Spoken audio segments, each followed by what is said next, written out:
নমস্কার, দেখছেন কলকাতা টিভি। আপনাদের সঙ্গে আমি মধুবন্তী। শুরু করছি আরো বারো। আর আরো বারোয় মধুবন্তীর সঙ্গে আমি রয়েছি স্বর্ণালী। স্বর্ণালী, শুরুতেই যে খবরে আমাদের নজর থাকবে, কলকাতা দীঘায় আস্তানার খোঁজ কিভাবে পেল দুজন জঙ্গি। গুগল ম্যাপিং এর মাধ্যমে ডেরা চিহ্নিত করেছিল দুই জঙ্গি।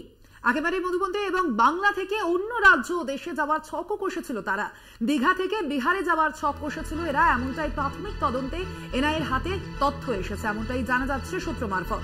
আমাদের বিশেষ প্রতিনিধি দীপ্তিমান ভট্টাচার্য এই মুহূর্তে টেলিফোন লাইনে রয়েছেন, কথা বলবো দীপ্তিমানের সঙ্গে। দীপ্তিমান, এনআই সূত্রে আর কি জানা যাচ্ছে?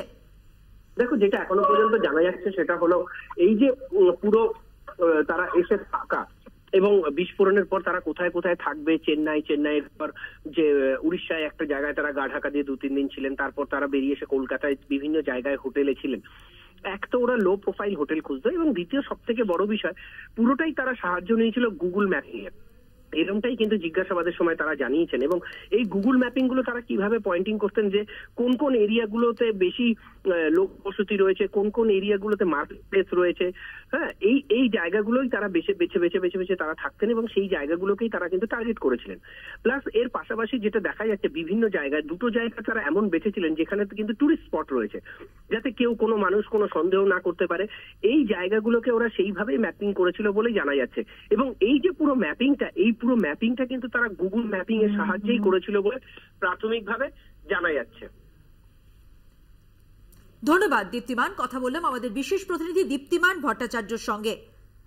ব্যাঙ্গালোর ক্যাফেতে যে ঘটনা ঘটেছিল, যে বিস্ফোরণের ঘটনা, সেই বিস্ফোরণ কাণ্ডে যে দুজন জঙ্গি তারা ঠিক কিভাবে পরিকল্পনা করেছিল, এনআই সূত্রে যা জানা গেল আমাদের প্রতিনিধি আমাদের সামনে তুলে ধরলেন। কিভাবে ছক কষেছিল তারা, স্বর্ণালী, আমরা সেটাই জানতে পারলাম একেবারে। এবং প্রাথমিক তদন্তে এনআইএর হাতে যে তথ্যসূত্র এসেছে সে সম্পর্কে যেমনটা জানা যাচ্ছে, মূলত গুগল ম্যাপিং এর দ্বারাই কিন্তু তারা বিভিন্ন জায়গার খোঁজ করত, বিভিন্ন ডেরা চিহ্নিতকরণ করত সেই জঙ্গিরা, এমনটাই কিন্তু জানা গেছে কেন্দ্রীয় তদন্তকারী সংস্থা এনআইএর সূত্রে। আপনারা জানেন যে বেঙ্গালুরুর রামেশ্বরম ক্যাফেতে যে বিস্ফোরণের ঘটনা ঘটেছিল, সেই ঘটনার যে মাস্টার মাইন্ড, তাদের মধ্যে দুই জঙ্গিকে কিন্তু গ্রেফতার করা হয়েছিল এই বাংলা থেকেই।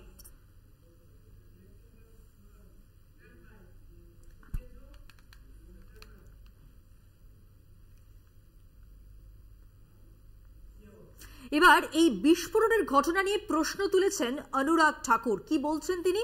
তার যেটা প্রশ্ন, যে পশ্চিমবঙ্গে কেন ডেরা বাঁধে জঙ্গিরা, ব্যাঙ্গালোরে নাশকতা হলেও এ রাজ্যে আশ্রয় পায় কেন? তাই তো স্বর্ণালী, এই প্রশ্নই তো একেবারেই মধুবন্তী। এবং তার পাশাপাশি তিনি আরো বলেছেন যে মমতার সরকারের আমলে কেনই বা জঙ্গিরা আশ্রয় পায়, এই প্রশ্ন তুলেছেন কিন্তু অনুরাগ ঠাকুর। তার পাশাপাশি নারী নির্যাতনে অভিযুক্ত তৃণমূল নেতা এমন মন্তব্য করেছেন অনুরাগ ঠাকুর। দুর্নীতিগ্রস্তদেরও আড়াল করে রাজ্য সরকার, বিস্ফোরক মন্তব্য কেন্দ্রীয় মন্ত্রী। একদমই অনুরাগ ঠাকুর, তিনি পশ্চিমবঙ্গে কেন ডেরা বাঁধে জঙ্গিরা এই প্রশ্ন যেমন তুলেছেন, তিনি বলেছেন ব্যাঙ্গালোরে নাশকতা হলেও এ রাজ্যে আশ্রয় কেন। অর্থাৎ তার যেটা প্রশ্ন, যেখানেই যা হোক না কেন, যে বিস্ফোরণের ঘটনাই হোক না কেন, যেখানেই জঙ্গিয়ানা হোক না কেন, পশ্চিমবঙ্গ অর্থাৎ এ রাজ্য কেন জঙ্গিদের নিরাপদ আশ্রয়, এই প্রশ্নই তুলেছেন অনুরাগ ঠাকুর। তার অভিযোগ, মমতা সরকারের আমলে কেন জঙ্গিরা আশ্রয় পায়। অনুরাগ ঠাকুর ঠিক কি বলেছেন তার বক্তব্যে, দেখুন একবার। कि कैसे ममता बनर्जी जी की सरकार में पश्चिम बंगाल उन लोगों के जो उपद्रवी हैं, आतंकवादी घटनाओं में शामिल हैं, ऐसे लोगों को शरण क्यों मिलती है। हर तरह के वो लोग जो राष्ट्र विरोधी ताकतें हैं, जो महिलाओं के प्रति अत्याचार भी करते हैं, जो भ्रष्टाचार भी करते हैं, इन सबको संरक्षण कहीं पर मिलता है तो ममता बनर्जी जी की नाक तले पश्चिम बंगाल में मिलता है। ये संरक्षण पश्चिम बंगाल में क्यों मिलता है? भ्रष्टाचार के नए रिकॉर्ड पश्चिम बंगाल में बने, इनके मंत्रियों के घर पे करोड़ों रुपए पकड़े गए, महिला अपराध में तृणमूल के नेताओं का नाम आया, उनको संरक्षण देने में इनकी सरकार का नाम आया। आतंकवादी चाहे पश्चिम बंगाल में घटना करें या बेंगलुरु में करें, लेकिन संरक्षण, पनाह उनको कहीं मिलती है, तो पश्चिम बंगाल में ऐसा क्यों? আপনারা শুনলেন কেন্দ্রীয় মন্ত্রী অনুরাগ ঠাকুর, তিনি কি বলেছেন এই বিষয়ে আরো বিস্তারিত জানবো। ফোন লাইনে রয়েছেন আমাদের প্রতিনিধি রীনা কুমার।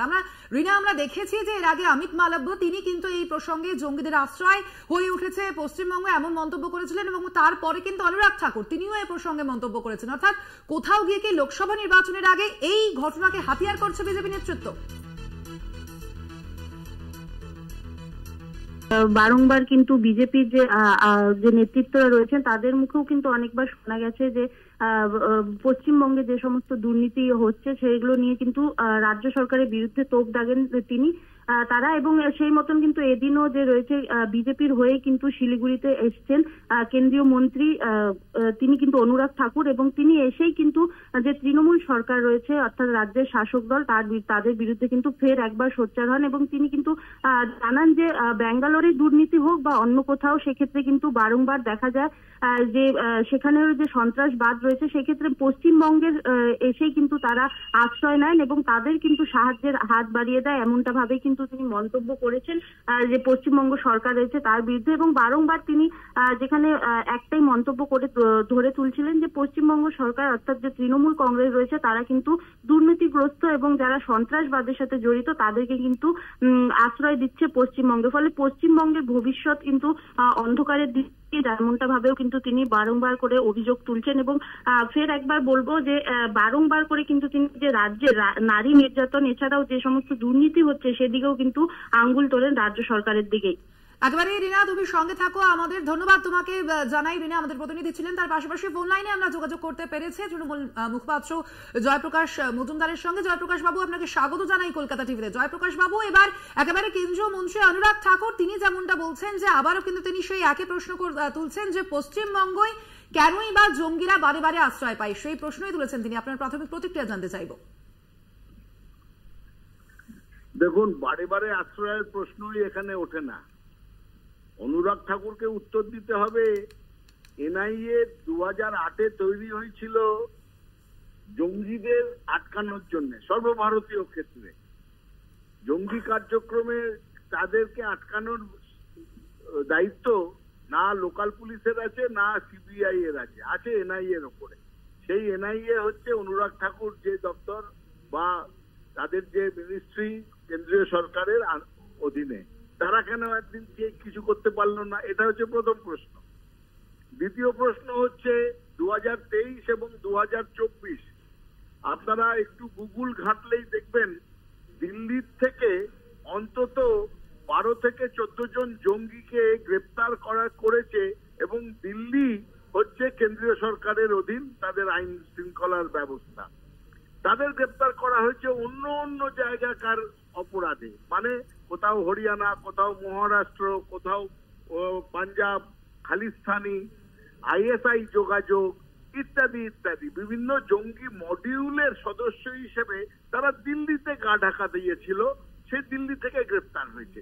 তাহলে তো বলতে হয় দিল্লির আইন শৃঙ্খলা একদম ভেঙে পড়েছে, জবাব দিতে হবে অনুরাগ ঠাকুর, অমিত শাহকে। এই যে লজিক দিয়েছেন যে কেন বাংলায় ছিল এই দুজন, আসল ঘটনা হলো যে জঙ্গি গোষ্ঠীর যারা সদস্য হয় তারা বেশভূষা, খান পান, ভাষা সেই সব যে জায়গায় মেলে সেখানে গিয়ে লুকিয়ে থাকে। সেইভাবেই যারা আইএসআই কিংবা হরকতে উল মুজাহিদ্দিন এদের সদস্য হিসেবে নর্থ ইন্ডিয়াতে কিংবা মহারাষ্ট্রে যারা কার্যকলাপ করেছিল তারা দিল্লিতে গিয়ে গা ঢাকা দেয়। তখন কিন্তু অনুরাগ ঠাকুর বলেন না যে দিল্লির সরকারকে উৎখাত করতে হবে, কেন দিল্লিতে আশ্রয় পায়। আর বাংলায় দুজন এসছে, তারা ঘটনা ঘটেছিল ব্যাঙ্গালোরে, তারা তাদের বেশভূষা, খান পান, ভাষার জন্য বাংলায় ভেবেছিল তারা এসে পাবে, কিন্তু বাংলার পুলিশই তাদের খুঁজে বার করেছে, এনআইএ সূত্র দিয়েছে। এনআইএ কিন্তু গ্রেপ্তার করতে পারেনি, বাংলার পুলিশ গিয়েই তাদের খুঁজে বার করে গ্রেপ্তার করেছে। এই নিয়ে রাজনীতিকরণ কোন কেন্দ্রীয় সরকারের করা উচিত না, কারণ এনআইএ গঠিত হয়েছিল ভারত বিরোধী জঙ্গি কার্যকলাপকে বন্ধ করার জন্য, সেটা এনআইএর দায়িত্ব। তো এনআইএ যখন দায়িত্ব নিয়ে আছে, সেই ব্যাপারে কোনো প্রাদেশিক সরকারকে এইভাবে আক্রমণ করাটা হচ্ছে রাজনৈতিক দৈন্যতার পরিচয়। এবং সেই একই কাজ করছে মোদী সরকার। ওরা করছে, রাষ্ট্রবোধের চিহ্ন নেই, রাষ্ট্রকে বাঁচানোর চিন্তা নেই, তারা সব বিষয়ে রাজনীতিকরণ করছে। যেভাবে এই ব্যাঙ্গালোরের বিস্ফোরণ এবং পরবর্তী ব্যাপার নিয়েও তারা রাজনীতিকরণ করছে। আমরা তীব্র নিন্দা করছি এই জুনিয়র মিনিস্টার, বিজেপি সরকারের জুনিয়র মন্ত্রীর এই কথাতে তীব্র আমি নিন্দা করছি এইভাবে কথা বলার জন্য। ধন্যবাদ আপনাকে জয়প্রকাশ বাবু আমাদের সঙ্গে কথা বলার জন্য। অর্থাৎ মধুবন্তী দেখাই যাচ্ছে যে এই জঙ্গি গ্রেপ্তারি নিয়ে কিন্তু রীতিমতো শাসক বিরোধী একদিকে তরজা যেমন তুঙ্গে, তেমনই কিন্তু বিরোধীরা একদিকে শাসক দল অর্থাৎ তৃণমূল কংগ্রেসকে যেমন হাতিয়ার করছে, তার পাশাপাশি কিন্তু সামনেই লোকসভা নির্বাচন এবং লোকসভা নির্বাচনের আগেই কিন্তু এই জঙ্গি গ্রেপ্তারির ঘটনাকে কেন্দ্র করে বিরোধীরা আরো সুর চড়াচ্ছে। একদমই।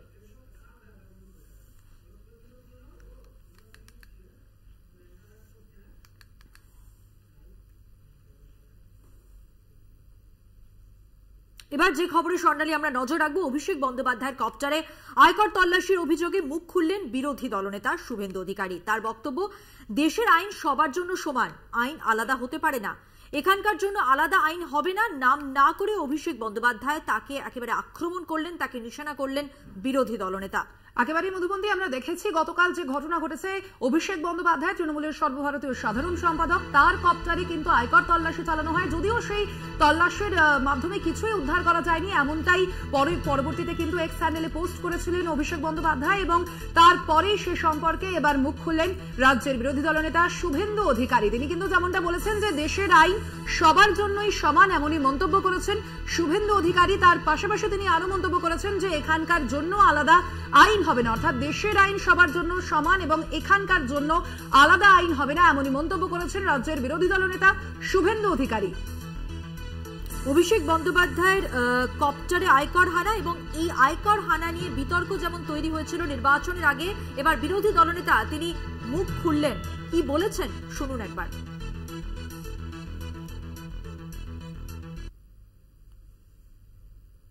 কমিশন ফুল বেঞ্চ ইস্যু করেছিল না দিল্লিতে, সেদিনই তারা বলেছিল যে এবারে স্পেশালি রাজনৈতিক দল এবং নেতারা যে হেলিকপ্টার এবং চার্টার ফ্লাইট ব্যবহার করবেন সেখানে তল্লাশি করা হবে এবং সেটা ইনকাম ট্যাক্স ডিপার্টমেন্টকে দায়িত্ব দেওয়া হয়েছে। এটা রিকল করুন। অতএব ন্যাচারালি দেশের আইন সবার জন্য সমান, দেশের আইন আলাদা হতে পারে না। এখানে ভাইপো পিসিকে আলাদা আইনের ট্রিটমেন্ট করা হয়, এটা দেশের আইন সবার জন্য ইকুয়াল। আপনারও একটা ভোট, ভারতবর্ষের রাষ্ট্রপতির। বিরোধী দলনেতা শুভেন্দু অধিকারী তার বক্তব্য আপনাদের কাছে তুলে ধরলাম। তিনি অভিষেক বন্দ্যোপাধ্যায়ের কপ্টারে আয়কর তল্লাশির অভিযোগে মুখ খুলে বললেন, দেশের আইন সবার জন্য সমান, আইন আলাদা হতে পারে না, এখানকার জন্য আলাদা আইন হবে না। একেবারে মধুবন্তী, অর্থাৎ গতকালের যে ঘটনা, সেই ঘটনায় আমরা দেখেছি এর আগে মধুবন্তীর যে একাধিকবার কিন্তু কেন্দ্রীয় এজেন্সির বিরুদ্ধে একাধিক অভিযোগে সরব হয়েছে তৃণমূল কংগ্রেস নেতৃত্ব। শুধুমাত্র তাই নয়, দিল্লিতে গিয়ে কিন্তু তারা প্রতিবাদ কর্মসূচিও গ্রহণ করেছিল তৃণমূল কংগ্রেস নেতৃত্ব এবং তার পরবর্তীতেই আমরা দেখতে পাচ্ছি যে কালই আয়কর দপ্তর অভিষেক বন্দ্যোপাধ্যায়ের কপ্টারে তল্লাশি চালায়। যদিও সেই তল্লাশিতে কিন্তু কিছুই উদ্ধার করা যায়নি, এমনটাই এক চ্যানেলে পোস্ট করেছিলেন অভিষেক বন্দ্যোপাধ্যায় এবং সে প্রসঙ্গেই আজ বিরোধী দলনেতা শুভেন্দু অধিকারী তিনি মন্তব্য করেছেন যেটা, যে এখানকার জন্য আলাদা আইন হবে না, রাজ্যে যেমন সারা দেশে আইন চলছে সেই মতো আইনও কিন্তু রাজ্যের জন্য প্রযোজ্য হবে। এমনটাই নাম না করে কিন্তু আজ অভিষেক বন্দ্যোপাধ্যায়কে নিশানা করেছেন বিরোধী দলনেতা শুভেন্দু অধিকারী।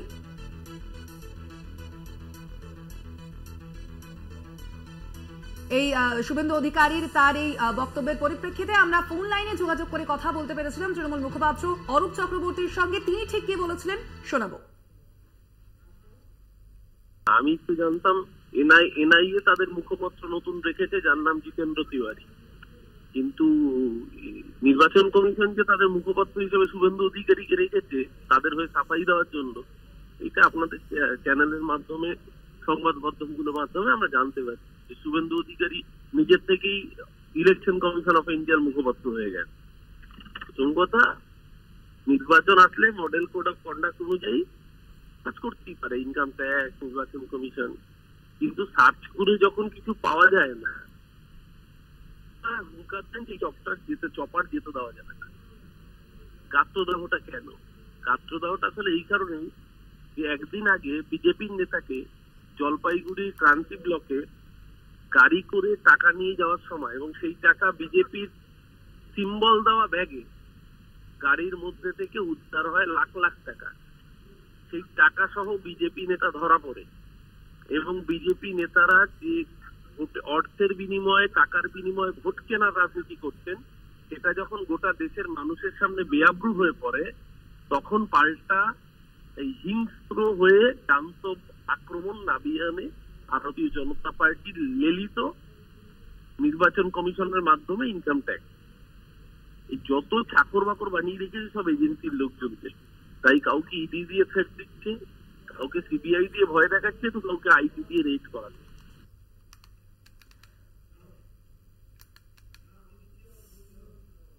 অভিষেক বন্দ্যোপাধ্যায়কে এবার নিশানা করলেন বিরোধী দলনেতা। এক তো কপচার বিতর্ক, তাছাড়া তিনি বললেন যে ওরা মিথ্যাবাদী, অর্থাৎ মমতা বন্দ্যোপাধ্যায়, তাকেও নিশানা করলেন অভিষেক বন্দ্যোপাধ্যায়। 9 তারিখ কমিশনের অনুমতি পেয়েছে, দুজনে মিলে বাজার গরম করছেন। উত্তরবঙ্গের ঝড়ে ক্ষতিগ্রস্তদের সাহায্য নিয়ে এমনই নিশানা শুভেন্দু অধিকারীর মমতা বন্দ্যোপাধ্যায় এবং অভিষেক বন্দ্যোপাধ্যায়কে নিয়ে। অর্থাৎ প্রথমে কপচার বিতর্ক, তাতে যেমন শুভেন্দু অধিকারী তার বক্তব্য দিয়েছেন, তেমনি অভিষেক বন্দ্যোপাধ্যায় এবং মমতাকে একযোগে আক্রমণ।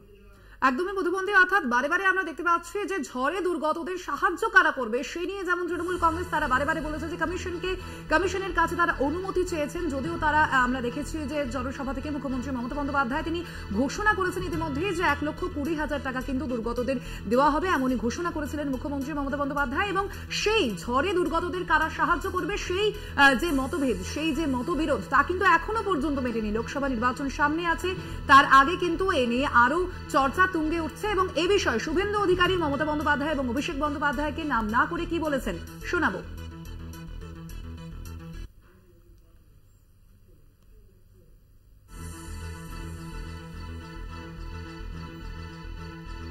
মিথ্যাবাদী তো পিসি, মিথ্যাবাদী, তার ভাইপোটাও মিথ্যাবাদী। একটা ঝাড়ে আলাদা বাঁশ হতে পারে না, যেমন ঝাড় তার তেমন বাঁশ হয়। 9 তারিখে পারমিশন পেয়েছে আর 12 তারিখে বাজার গরম করছে যে আমাদের পারমিশন দেওয়া হয়নি। পিসি আর ভাইপো দুজন মিলে বাজার গরম করেছে।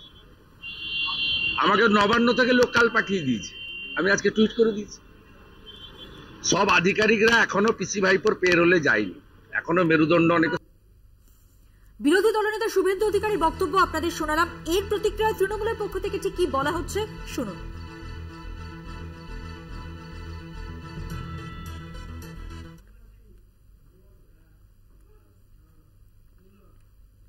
বলেছে নির্বাচন কমিশন নাকি টাকা, আপনি ভালো করে দেখুন, ও বলেছে নির্বাচন কমিশন টাকা। নির্বাচন কমিশন টাকা দেওয়ার ইতিহারই নয়, নির্বাচন কমিশন টাকা দেওয়ার মালিক প্রথমত। দ্বিতীয়ত নির্বাচন কমিশন এই অনুমতি দিয়ে থাকবে তো নির্বাচন কমিশন ওয়েবসাইটে থাকে। নির্বাচন কমিশন তো এক্স হ্যান্ডেল রয়েছে, ইসিআই, এসবিএসপি, অনুমতির কাগজটা দিন না। 9 তারিখে যে অনুমতি দিয়েছেন সেই অনুমতি যে রিসিভ কপিটা সেটা দেখার 9 তারিখে যে আপনারা দিয়েছেন, তাহলে তো দুধ পান চাপানি হয়ে যাবে। এই বাজার গরম তো আমাদের করতে হচ্ছে না, বাজার গরম তাদের করতে হচ্ছে যাদের বাজার মন্দা, যাদের বাজার চাঙ্গা আছে। পয়লা বৈশাখের আগে তৃণমূলের বাজার চাঙ্গা আছে।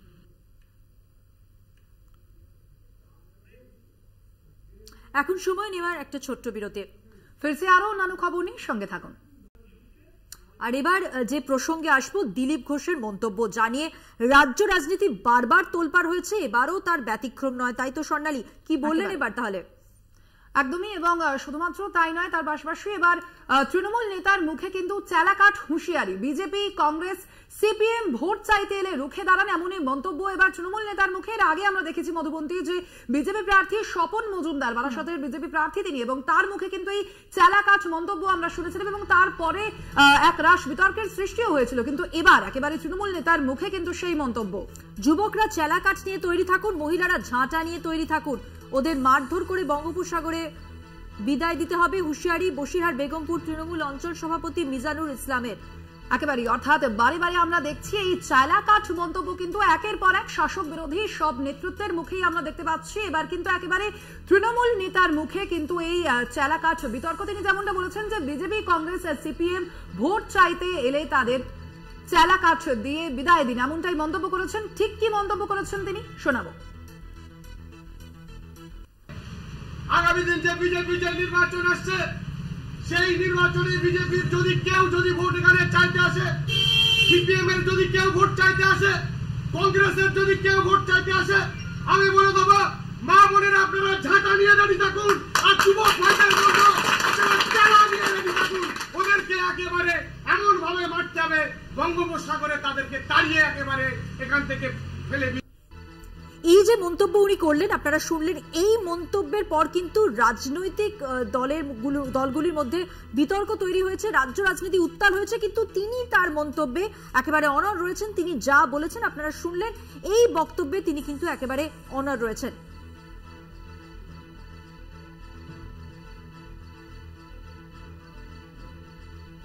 বিতর্ক তৈরি হয়েছে যখন তার মন্তব্য নিয়ে, তারপর তিনি কি বললেন এবার দেখাবো।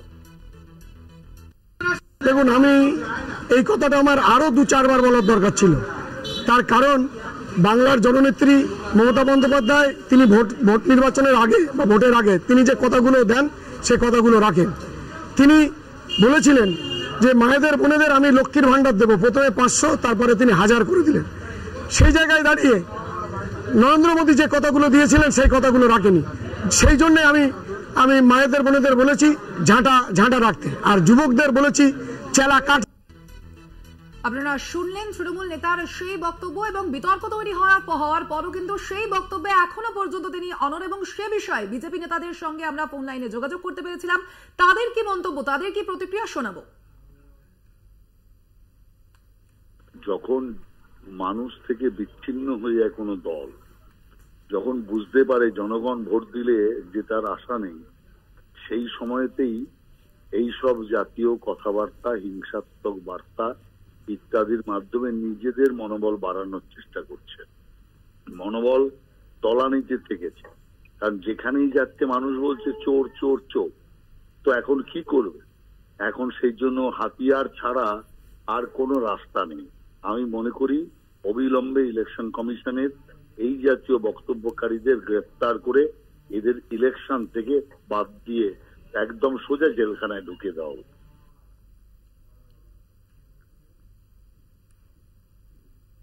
শুরুতে যেমনটা আপনাদের বলছিলাম যে রাজ্য রাজনীতি উত্তাল হচ্ছে, এক একজন নেতা এক এক সময় এমন মন্তব্য করছেন যা নিয়ে বিতর্ক তৈরি হচ্ছে, রাজনৈতিক তরজা তৈরি হচ্ছে। দিলীপ ঘোষের কথা বলেছিলাম, এখন দিলীপ ঘোষের সেই মন্তব্যের কথাই বলবো যা শুরুতে বলেছিলাম। আবার বেলাগাম তিনি কি বললেন, এবার একের পর এক বিস্ফোরক মন্তব্য তো করেইছেন, ঝড়ও তুলেছেন।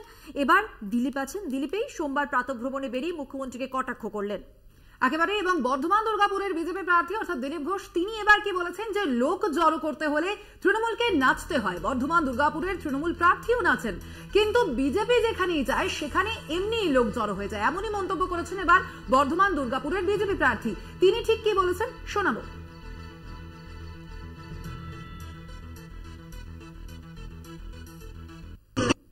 এখন দেখুন, ওদের লোকজনকে ডাকতে গেলে নাচানাচি করতে হচ্ছে। মুখ্যমন্ত্রীও নাচেন, এখানকার ক্যান্ডিডেটও নাচানাচি করে লোক জমা করার, ম্যাজিক করার, আর যেমন করে না রাস্তার ধারে নাচ গান নাটক করে ম্যাজিক করে লোক জমা করে, ওদের তাই করতে হচ্ছে। আর আমাদের দেখলেই লোক রাস্তায় চলে আসে, এই পার্থক্য। আমি তো প্রচারই করিনি কোথাও, আমি তো লোকের সঙ্গে দেখা করছি। এখানে কি প্রচার করছে নাকি? ক্রিকেট খেলতে এসছে, তাতে লোক এসে যাচ্ছে। ওরা টাকা পয়সা দিয়ে রোড শো করছে, ঘোড়া ভাড়া করছে, আমাদের তাও করতে হয়নি। কিন্তু রোড শো তো আপনাদের হবে, যখন হবে তখন দেখতে পাবেন। ওরা করেনি কাকে, যখন ক্লান্ত হয়ে যাবে তখন আমরা রাস্তায় নামবো।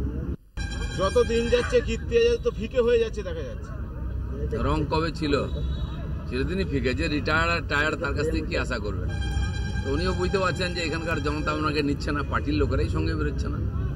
ওরা ওদের ব্যাপারটা দেখে নেবে। আমরা আছি মানুষের সঙ্গে, মানুষ মোদির সঙ্গে আছে, সেটাই দিনকে দিন পরিষ্কার হয়ে যাচ্ছে। উনি আগে বর্ধমানটা জিতুন, তারপর মুখ্যমন্ত্রী প্রধানমন্ত্রী হবেন। 4 তারিখ অবধি লাফালাফি করুন, যতক্ষণ না ভোট গণনা হচ্ছে ততক্ষণ কীর্তি আজাদ জিতবেন। ভোট গণনা শেষ হলে বিজেপি।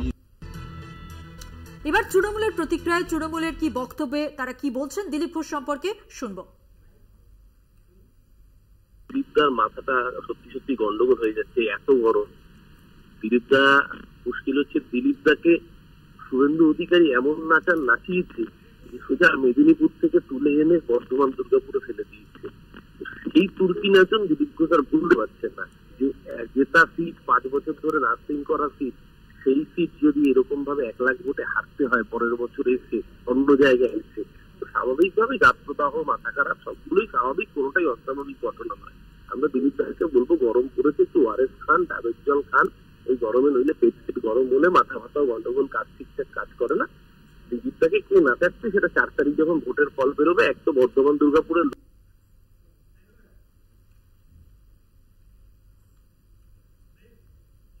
আরো ভারতের সময় আরো একটা বিরতি নেওয়ার, ফিরছে আরো অন্যান্য খবর নিয়ে সঙ্গে ফিরে এলাম বিরতির পর। দেখছেন আরো মধুবন্তী। আমরা এবার যে খবরের দিকে নজর রাখবো, একেবারেই মমতা বন্দ্যোপাধ্যায় তার মিশন কিন্তু এবার উত্তর। শুক্রবার প্রথম দফায় উত্তরের 3 জেলায় ভোট রয়েছে এবং সেই প্রচারে ঝড় তুলতে উত্তরবঙ্গে মুখ্যমন্ত্রী আজ কোচবিহারের রাসমেলার মাঠে সভা করবেন এবং তারপর আলিপুরদুয়ারের ডিমডিমায় সভা। নতুন কি বার্তা, নতুন কি রাজনৈতিক বার্তা দেবেন, ভোকাল টনিক কি দেবেন কর্মী সমর্থকদের উদ্দেশ্যে, সেই দিকে আমাদের নজর থাকছে। লোকসভা ভোটের প্রচার নয়, একেবারে জনসংযোগ দিয়ে গতকাল যেমন সারলেন, তেমনি জলপাইগুড়ির চালসার পর এবার আজকে রাসমেলা মাঠে তার কি বার্তা থাকে, আলিপুরদুয়ারে বা কি বার্তা শুনবো সেটাই এই মুহূর্তে। একেবারেই মধুবন্তী, অর্থাৎ আমরা বুঝতেই পারছি যে উত্তরবঙ্গ কতটা প্রয়োজনীয় রাজ্যের শাসক থেকে বিরোধীদের জন্য, কেননা বারে বারে কিন্তু উত্তরবঙ্গকে টার্গেট করেই এই সভাগুলো করছেন রাজনৈতিক নেতৃত্বরা। সরাসরি কোচবিহার থেকে রয়েছেন আমাদের প্রতিনিধি অনুপম সাহা, কথা বলবো অনুপমের সঙ্গে। অনুপম, একেবারে বলা যেতে পারে পরীক্ষার আগে লাস্ট মিনিটের যে প্রস্তুতি, তাই তো দেখতেই পাচ্ছি তৃণমূল নেত্রী এবং অভিষেক বন্দ্যোপাধ্যায় প্রত্যেকেই কিন্তু জোর কদমে উত্তরবঙ্গে জিততেই হবে তৃণমূলকে। সেই জায়গা থেকে আজকে ঠিক কি বার্তা দিতে চলেছেন, প্রস্তুতির ছবিটা কি রাসমেলা মাঠে, বলো আমাদের। দেখো, আগামী 19 এপ্রিল কোচবিহার লোকসভা প্রথম দফা নির্বাচন। এই নির্বাচনকে কিন্তু প্রায় শেষ পর্যায়ে প্রস্তুতি এই মুহূর্তে মুখ্যমন্ত্রী মমতা বন্দ্যোপাধ্যায় রাসমেলার মাঠে আর কিছুক্ষণের মধ্যে এসে উপস্থিত হবেন। জেলা নেতৃত্বরা কিন্তু ইতিমধ্যে এসে উপস্থিত হয়েছেন গ্রেটার নেতা বংশীবদন, কেপিপির নেতা সহ সমস্ত নেতৃত্ব, তারা কিন্তু এসে উপস্থিত হয়েছে এই রাসমেলার মাঠে। তবে একটা কথা বলে রাখি, গত 4 এপ্রিল দেশের প্রধানমন্ত্রী নরেন্দ্র মোদী এই স্থানেই কিন্তু সভা করেছিলেন। তিনি আলিপুরদুয়ার, কোচবিহার এবং নিম্ন আসামকে নিয়ে কিন্তু এই রাসমেলার ময়দানে সভা করছিলেন, নির্বাচনী সভা করেছিলেন। আজকে কিন্তু সেই জায়গাতেই মুখ্যমন্ত্রী মমতা বন্দ্যোপাধ্যায় শুধুমাত্র কোচবিহার লোকসভা কেন্দ্রের তৃণমূল কংগ্রেস প্রার্থী জগদীশ চন্দ্র বর্মা বসুনিয়ার সমর্থনে আজকে প্রচারে আসছেন আর কিছুক্ষণের মধ্যেই। তবে তৃণমূল কংগ্রেসের দাবি যে প্রধানমন্ত্রী সভায় যে লোক বা যে জমায়েত হয়েছিল তার থেকে অনেক বেশি এই আজকের মুখ্যমন্ত্রী সভায় কিন্তু জমায়েত হয়েছে, এমনটাই কিন্তু কংগ্রেসের দাবি। তবে অবশ্যই এই সভার দিকে আমাদের নজর থাকছে, মমতা বন্দ্যোপাধ্যায় কি বার্তা দেন অবশ্যই সেদিকে নজর থাকবে আমাদের। আপাতত ধন্যবাদ তোমাকে।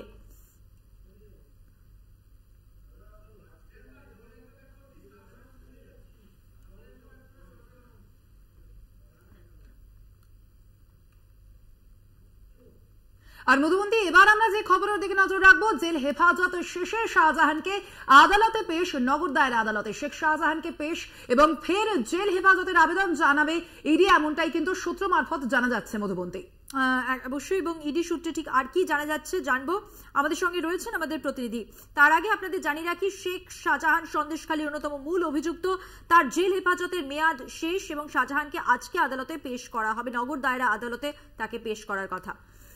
একদমই অবশেষে 55 দিন পর কিন্তু শেখ শাহজাহানকে হেফাজতে পেয়েছিল ইডি এবং তার পরবর্তীতে কিন্তু আমরা দেখেছি যে শেখ শাহজাহানের বিরুদ্ধে একের পর এক অভিযোগ তুলে কিন্তু সরব হয়েছিল সন্দেশখালীর বাসিন্দারা এবং তার পরবর্তীতেই আমরা দেখেছি মধুবন্তী যে গত 5ই জানুয়ারি সেখানে রেশন দুর্নীতির তদন্তে গিয়ে কিন্তু সেই অভিযানে গিয়ে ইডি আধিকারিকদের আক্রান্ত হতে হয়েছিল এবং সেই ঘটনায় যেমন একদিকে সিবিআই তদন্ত করছে, তার পাশাপাশি কিন্তু এই শেখ শাহজাহান তিনি কিন্তু একদিকে ইডির হেফাজতেও যেমন রয়েছেন, তার পাশাপাশি কিন্তু সিবিআই হেফাজতেও তিনি রয়েছেন।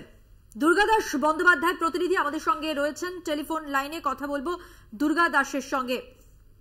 দুর্গাদাস, ইডি সূত্রে কি জানা যাচ্ছে?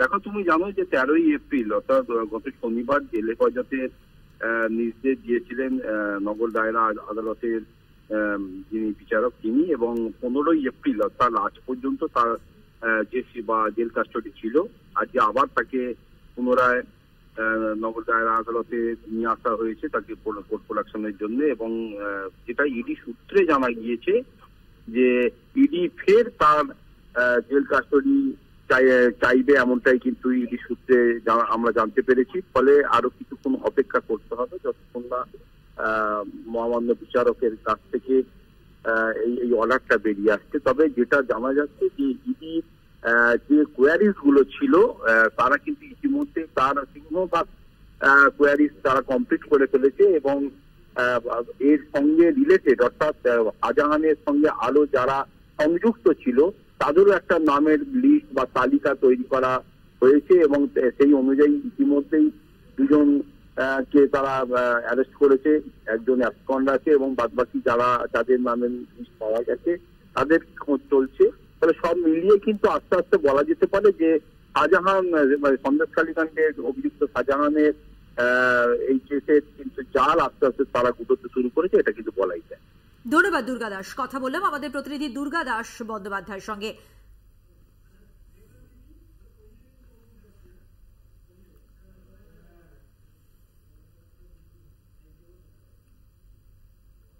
আর এবারে স্বর্ণালী আবারও সেই প্রচারের খবর, একদিকে উত্তরবঙ্গে প্রচারে মমতা বন্দ্যোপাধ্যায়, অন্যদিকে শুভেন্দুগড়ে অভিষেক। একেবারেই মধুবন্তী। এবং আজ হলদিয়ায় কিন্তু অভিষেক বন্দ্যোপাধ্যায়ের সাংগঠনিক বৈঠক রয়েছে। তমলুকের তৃণমূল প্রার্থী আমরা জানি দেবাংশু ভট্টাচার্য, তাকে সঙ্গে নিয়ে কিন্তু ঘরোয়া বৈঠক করার কথা রয়েছে তৃণমূলের সর্বভারতীয় সাধারণ সম্পাদকের। একদমই। এবং তমলুক লোকসভায় ভোট ষষ্ঠ দফা এবং সেখানে আবার তৃণমূলের প্রতিপক্ষ বিজেপি প্রার্থী প্রাক্তন বিচারপতি অভিজিৎ গঙ্গোপাধ্যায় সাংগঠনিক বৈঠক করতে হলদিয়া যাচ্ছেন অভিষেক বন্দ্যোপাধ্যায় আজ। এবং সেখানে তৃণমূল প্রার্থী তুমি যেমনটা বলছিলে দেবাংশু ভট্টাচার্যকে সঙ্গে নিয়ে ঘরোয়া বৈঠক করবেন তিনি। 2009 সাল থেকে ধারাবাহিকভাবে কাঁথি ও তমলুক আসন ছিল তৃণমূলের দখলে। সাংসদ ছিলেন অধিকারী পরিবারের 2 সদস্য, কিন্তু শুভেন্দু অধিকারীর দল বদলের পর সাংসদ পিতা শিশির অধিকারী ও দিব্যেন্দু অধিকারী তৃণমূলের সঙ্গে দূরত্ব তৈরি করে নিয়েছেন। আর এবার লোকসভা ভোটে নতুন 2 প্রার্থীকে টিকিট দিয়েছে তৃণমূল। আর সেই ভোটেই তৃণমূল প্রার্থীদের ভোকাল টনিক দিতেই অভিষেক বন্দ্যোপাধ্যায়। এ বিষয়ে আরো আমরা বিস্তারিত জানবো। ফোন লাইনে রয়েছেন আমাদের বিশেষ প্রতিনিধি দেবজ্যোতি ঘোষ। দেবজ্যোতি, কি জানা যাচ্ছে মূলত আজকের এই যে সাংগঠনিক বৈঠক করবেন তৃণমূলের সর্বভারতীয় সাধারণ সম্পাদক, সেখানে মূলত কোন কোন বিষয়কে গুরুত্ব দেওয়া হতে পারে? দেখো, মূল লক্ষ্য কিন্তু তমলুক লোকসভা আসন দখল করা এবং অভিষেক বন্দ্যোপাধ্যায় আজকে গোপন বৈঠক করবেন। অভিজিৎ গঙ্গোপাধ্যায় ভারতীয় জনতা পার্টির হয়ে প্রতিদ্বন্দ্বিতা করছেন, তার অপোজিটে রয়েছেন তৃণমূল কংগ্রেসের যুব নেতা দেবাংশু ভট্টাচার্য। এই আসনটি তৃণমূল কংগ্রেসের কাছে অত্যন্ত গুরুত্বপূর্ণ এবং অত্যন্ত সম্মানের এই আসনটিকে জয়লাভ করার জন্য তৃণমূল কংগ্রেস কোন দিক থেকেই তারা খামতি রাখছেন না। সেই মতো আজকে রণকৌশল বৈঠক করবেন হলদিয়াতে। অভিষেক বন্দ্যোপাধ্যায় ছাড়া উপস্থিত থাকবেন তৃণমূল কংগ্রেসের প্রার্থী দেবাংশু ভট্টাচার্য, এছাড়াও রাজ্যের সমস্ত নেতৃত্বের পাশাপাশি জেলা নেতৃত্ব উপস্থিত থাকবেন। অর্থাৎ মূলত এই আসনটিকে দখল করার জন্য তৃণমূল কংগ্রেস কোনো খামতি রাখতে চান না, কারণ তমলুকে জয় ছিনিয়ে নিতে আজকে স্ট্র্যাটেজি বৈঠক করবেন অভিষেক বন্দ্যোপাধ্যায় এবং সেখানে হলদিয়ার সমস্ত নেতৃত্বের পাশাপাশি তমলুকের সমস্ত জেলা নেতৃত্বকে এখানে উপস্থিত থাকতে বলা হয়েছে। অর্থাৎ নির্বাচনে তৃণমূল কংগ্রেসের কি রণকৌশল হবে তা নিয়ে কিন্তু আজকে বৈঠক করবেন। এছাড়াও কাপ্তান নিয়ে গতকাল যে ঘটনা ঘটেছে তা নিয়েও কিন্তু অভিষেক বন্দ্যোপাধ্যায় আজকের বৈঠকের পর বার্তা দিতে পারেন বলে মনে করছে রাজনৈতিক মহল। তবে অত্যন্ত গুরুত্বপূর্ণ এই আসনটি তৃণমূল কংগ্রেসের কাছে অত্যন্ত গুরুত্বপূর্ণ, কারণ অভিজিৎ গঙ্গোপাধ্যায় যতদিন তিনি বিচারপতি ছিলেন একাধিক অর্ডার তিনি করেছেন বলে তৃণমূল কংগ্রেস অভিযোগ করছেন এবং প্রত্যেকটি অর্ডারই ছিল পক্ষপাত দুষ্ট। সেই মতোই কিন্তু অভিষেক বন্দ্যোপাধ্যায় আজকে যাবেন এবং সেখানে আজকে জরুরি বৈঠক এবং গোপন বৈঠক করবেন। অর্থাৎ এই আসনটি দখলই মূল উদ্দেশ্য। একদমই, অবশ্যই আমাদের নজর থাকবে সেই দিকে। আপাতত ধন্যবাদ তোমাকে। আমরা কথা বললাম, আমাদের সঙ্গে ফোন লাইনে ছিলেন আমাদের বিশেষ প্রতিনিধি দেবজ্যোতি ঘোষ।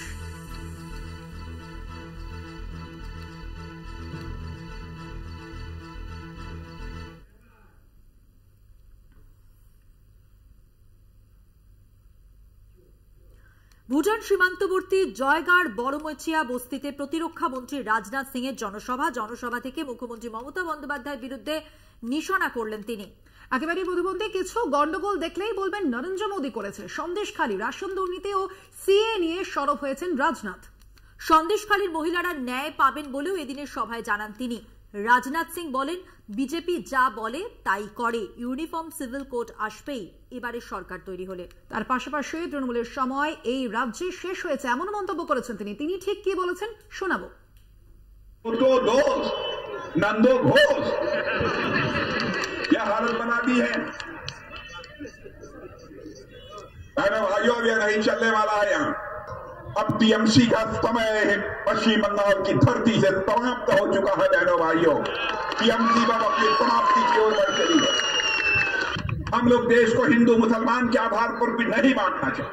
वोट हासिल करने के लिए ये लोग देश को हिंदू मुसलमान के आधार पर बांटते। हम राजनीति करते हैं तो देश बनाने के लिए राजनीति करते हैं, इस राष्ट्र को बनाने के लिए राजनीति करते हैं।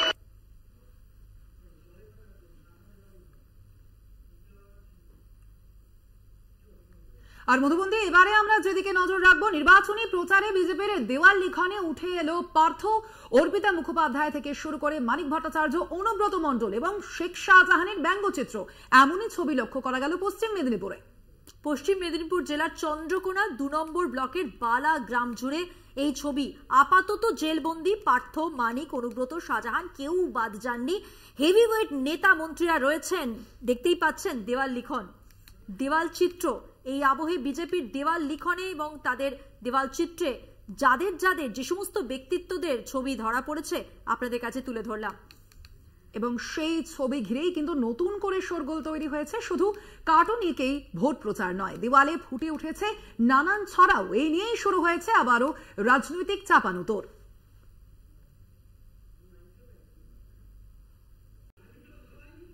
চোখ রাখলাম যে খবরে এবার, দাঁড়িভিট মামলায় হাইকোর্টে ভার্চুয়াল হাজিরা মুখ্য সচিবের।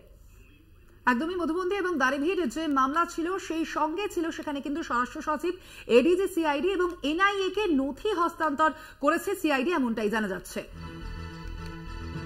এবার সিদ্ধান্ত নেবেন প্রধান বিচারপতির ডিভিশন বেঞ্চ। দাঁড়িভিট মামলায় কোর্টে ভার্চুয়াল হাজিরা, মুখ্য সচিব ও স্বরাষ্ট্র সচিবের।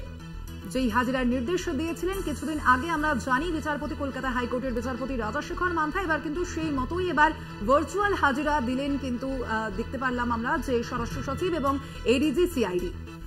2018 সালের 23শে সেপ্টেম্বর উত্তর দিনাজপুরের দাঁড়িভিট স্কুলে শিক্ষক নিয়োগকে কেন্দ্র করে উত্তেজনা ছড়ায় এবং পরিস্থিতি নিয়ন্ত্রণ করতে ঘটনাস্থলে আসে পুলিশ। অভিযোগ, সেই সময় পুলিশের গুলিতে স্কুলের 2 প্রাক্তন ছাত্র তাদের মৃত্যু হয় এবং যদিও পুলিশ গুলি চালানোর কথা অস্বীকার করে। এবং এই ঘটনায় প্রথমে সিবিআই তদন্তের দাবি উঠেছিল, তবে পরে এনআইএ তদন্তের নির্দেশ দেওয়া হয় এবং দাঁড়িভিট কাণ্ডে তারপর যা ঘটেছে আপনাদের কাছে স্পষ্ট। এবং এই দাঁড়িভিট নিয়ে এফআইআর দায়ের করেছে এনআইএ ইতিমধ্যেই তদন্তভার পাওয়ার পর। এবং দাঁড়িভিট মামলায় এবার ভার্চুয়াল হাজিরা। একেবারেই মধুবন্তী, যেই ঘটনা 2018 সালে ঘটেছিল সেই ঘটনার মামলা কিন্তু এখনো পর্যন্ত চলছে, অবশ্যই তদন্তও চলছে। এবং সে বিষয়ে কিন্তু এর আগে আমরা দেখেছি যে রাজ্যের মুখ্য সচিব বিপি গোপালিকা সহ স্বরাষ্ট্র সচিব এবং তার পাশাপাশি এডিজি, সিআইডি কে ভর্ৎসিত হতে হয়েছিল কলকাতা হাইকোর্টের কাছে। এবং তার পরবর্তীতেই কিন্তু এবার ভার্চুয়ালি হাজিরা দিলেন স্বরাষ্ট্র সচিব এবং এডিজি, সিআইডি। একদমই হাজিরা না দেওয়ার জন্যই কিন্তু ভর্ৎসিত হতে হয় এবং শেষ পর্যন্ত ভার্চুয়াল হাজিরার সিদ্ধান্ত। এবং 2018 সালের ঘটনা, যা নিয়ে অগ্নিগর্ভ হয়ে ওঠে ইসলামপুরের দাঁড়িভিট হাই স্কুল এবং যে অভিযোগ ছিল তারপর এনআইএর তদন্ত ভার পাওয়া এবং তারপর ঘটনার যে তদন্ত হয়েছিল, গতি প্রকৃতি যেভাবে এগিয়েছিল, তার পরবর্তী সময় যা হয়েছে, এরপর ভার্চুয়াল হাজিরার সিদ্ধান্ত। কোর্ট যদি কাউকে ডাকে তাহলে তাকে হাজিরা দিতে হবে, এমনটাই জানান বিচারপতি।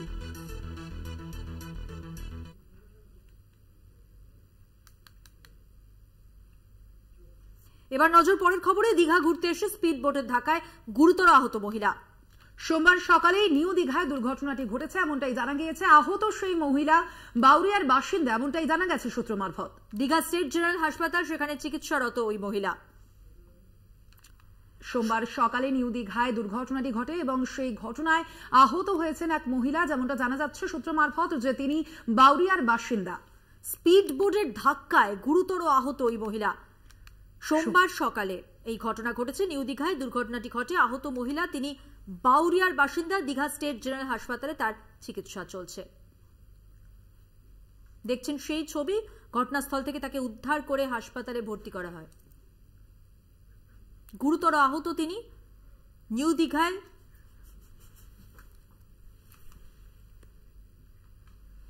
এই ঘটনাটি ঘটেছে। দীঘা ঘুরতে গিয়ে স্পিড বোর্ডের ধাক্কায় গুরুতর আহত মহিলা বাউরিয়ার বাসিন্দা। একদমই মধুমন্তী, দীঘা স্টেট জেনারেল হাসপাতালে ভর্তি করা হয়েছে।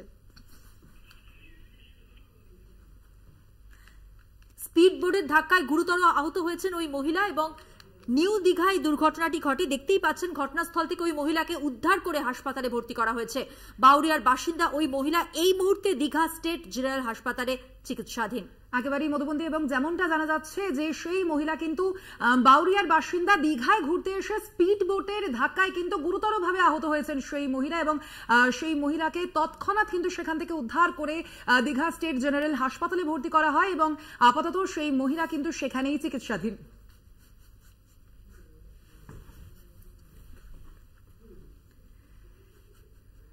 দীঘা ঘুরতে এসে স্পিড বোটের ধাক্কা, গুরুতর আহত, গুরুতর জখম ওই মহিলা। দ্রুততার সঙ্গে তাকে উদ্ধার করা হয় এবং তাকে হাসপাতালে ভর্তি করা হয়েছে চিকিৎসার জন্য।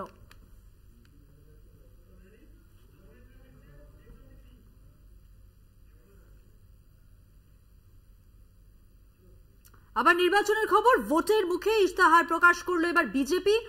মূল নজর গরিব, কৃষক, যুব ও নারী শক্তির দিকে। একেবারেই মধুবন্তী, এবং ভোটের আগে প্রকাশিত ইস্তেহারকে সংকল্পপত্র নাম দিয়েছে বিজেপি। ইস্তেহারে দুর্নীতির বিরুদ্ধে চরম লড়াইয়ের হুঁশিয়ারিও দেওয়া হয়েছে একই সঙ্গে। শুধু তো ইস্তেহারই নয়, যতবার আমরা দেখেছি বিজেপি প্রার্থীরা বা নেতা মন্ত্রীরা কোনো জনসভায় গেছেন, বারবারই তারা কিন্তু এই মূল বিষয়গুলির উপরেই নজর দিয়েছেন। প্রথম দফা ভোটের 5 দিন আগে ইস্তেহার প্রকাশ করল বিজেপি। ইস্তেহারের নাম সংকল্পপত্র। ভোটের আবহে আবগারি দুর্নীতি মামলায় গ্রেপ্তার কেজরিওয়াল, এর আগে গ্রেপ্তার হেমন্ত সোরেন। বিরোধী স্বরের কণ্ঠরোধ করতে কেন্দ্রীয় এজেন্সিকে ব্যবহার। কংগ্রেস, তৃণমূল সহ বিরোধীরা বারবার শাসক বিজেপির দিকেই অভিযোগ এনেছে। এই পরিস্থিতিতে বিজেপির ইস্তেহারে ফোকাস দুর্নীতি। সংকল্পপত্রে বলা হয়েছে স্বচ্ছ সুশাসনের স্বার্থে প্রযুক্তি ও আইনের সহায়তায় দুর্নীতির বিরুদ্ধে লড়াই জারি থাকবে। भ्रष्टाचारियों पर ऐसे ही निरंतर सख्त कार्रवाई होती रहेगी, ये मोदी की गारंटी है। মহিলাদের অধিকার রক্ষায় অভিন্ন দেওয়ানি বিধি প্রয়োগের গ্যারান্টি দেওয়া হয়েছে এক দেশ এক ভোট বাস্তবায়নের গ্যারান্টিও। 2029 সালে লোকসভা ভোটের সঙ্গে সব রাজ্যে বিধানসভা ভোট হবে বলে জানানো হয়েছে। জাতীয় আইন নীতি প্রণয়নের প্রতিশ্রুতি দেওয়া হয়েছে ইস্তেহারে। हम वन नेशन वन इलेक्शन के विचार को भी साकार करने का संकल्प लेकर के आगे बढ़ेंगे। बीजेपी यूनिफॉर्म सिविल कोड को भी देश हित में उतना ही आवश्यक समझती है। গরিব ও মধ্যবিত্তদের জন্য গ্যারান্টি দেওয়া হয়েছে বিজেপির এই ইস্তেহারে। আগামী 5 বছরে গরিবদের জন্য বিনামূল্যে রেশন, আয়ুষ্মান ভারতে 5 লক্ষ টাকা পর্যন্ত স্বাস্থ্য পরিষেবা সহ বিনামূল্যে বিদ্যুৎ পরিষেবার প্রতিশ্রুতি দিয়েছে বিজেপি। मोदी की गारंटी है कि मुफ्त राशन की योजना आने वाले 5 साल तक जारी रहेगी। हम ये सुनिश्चित करेंगे कि गरीब के भोजन की थाली पोषण युक्त हो। মধ্যবিত্তের জন্য এক গুচ্ছ গ্যারান্টির কথা বিজেপির ইস্তেহারে। মধ্যবিত্ত পরিবারগুলির জন্য 3 কোটি পাকা বাড়ি, বিশুদ্ধ পানীয় জলের সঙ্গে পাইপলাইনে রান্নার গ্যাস সরবরাহ। গ্রামীণ মহিলাদের ক্ষমতায়নে 3 কোটি লাখপতি দিদির ঘোষণা করা হয়েছে এই ইস্তেহারে। अब हम पाइप से सस्ती रसोई गैस घर घर पहुंचाने के लिए तेजी से काम करेंगे। বিজেপির ইস্তেহার প্রকাশের জন্য বিশেষ একটি দিন বেছে নেওয়া হয়েছে। বি.আর. আম্বেদকরের জন্মদিনে বিজেপির সদর দপ্তর থেকে ইস্তেহার প্রকাশ করা হয়েছে। কলকাতা টিভি।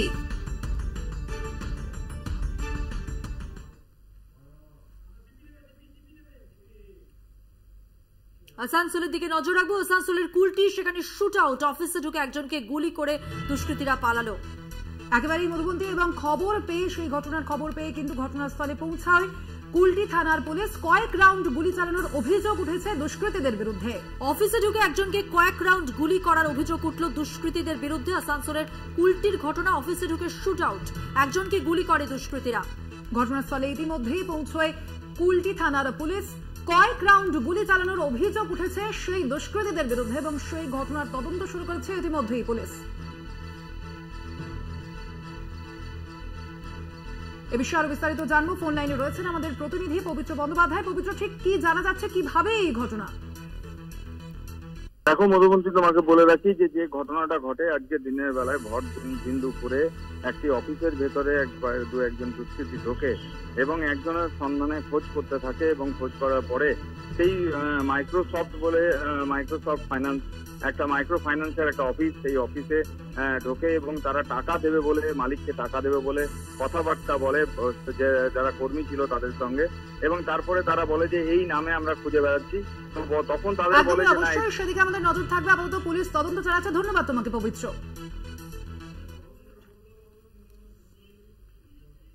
কয়েক রাউন্ড গুলি চালানোর অভিযোগ উঠল দুষ্কৃতীদের বিরুদ্ধে। খবর পেয়ে ঘটনাস্থলে যায় পুলিশ।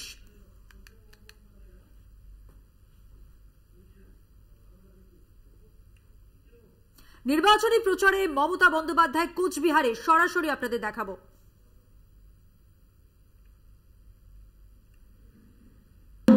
প্রার্থী কোচবিহারে, যিনি জিতবেন আপনাদের আশীর্বাদে, শুভেচ্ছায়, দোয়ায়। রবি আমার চিরকালের পরিচিত, চিরকাল রবি, জলিল, এরা সকলে আমার সাথে কাজ করেছে, পার্থ, সকলেই।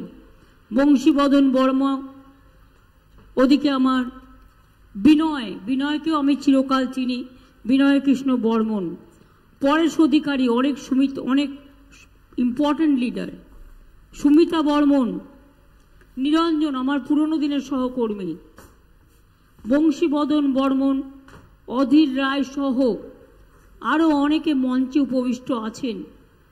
সবার নাম বলতে গেলে হয়তো আমার সময় চলে যাবে, তাই আমি সবার নাম করে বলবো।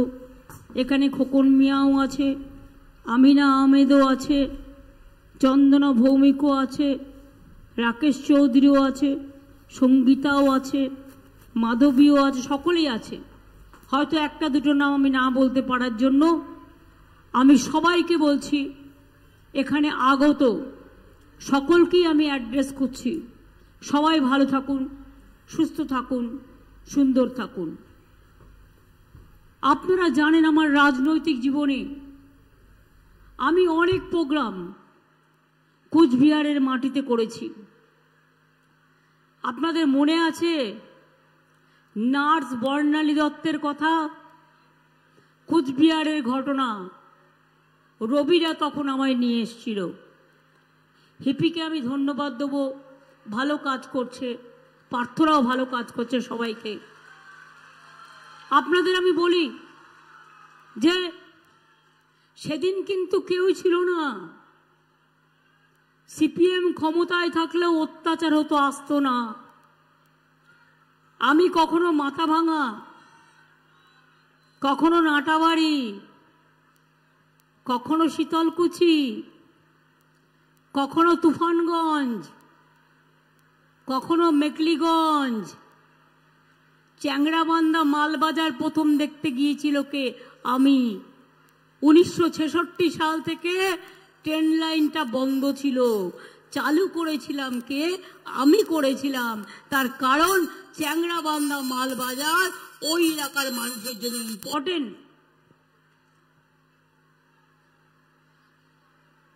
ওদিকে আপনাদের অনন্ত অধিকারী, যেটার president, port, land port Haldibari, এটাও আমাদের করা।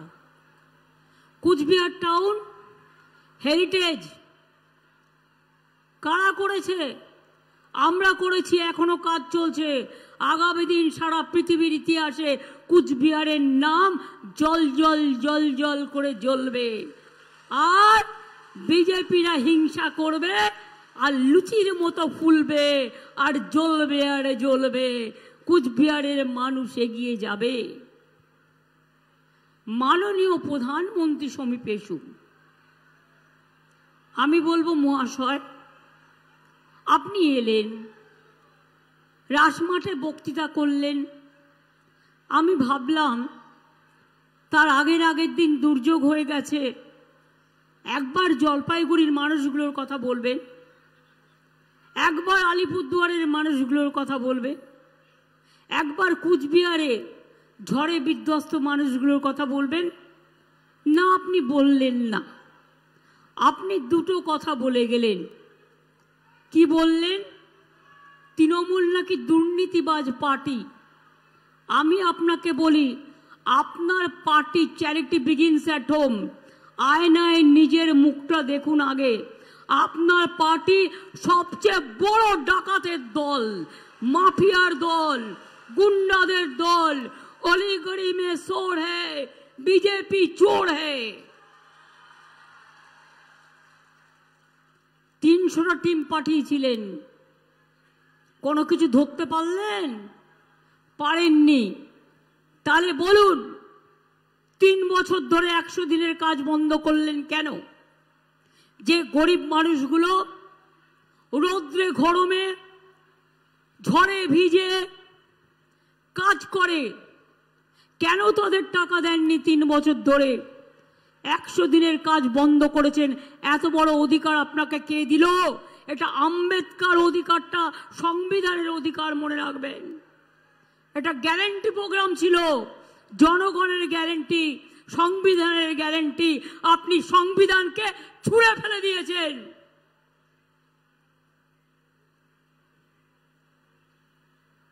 দুর্নীতির কথা বলছেন, আমি চ্যালেঞ্জ করে গেলাম, ক্ষমতা থাকলে 3 দিন বাদে ইলেকশন আছে নর্থ বেঙ্গলে, 3-4 দিন বাদে ঘোষণা করুন শ্বেতপত্র।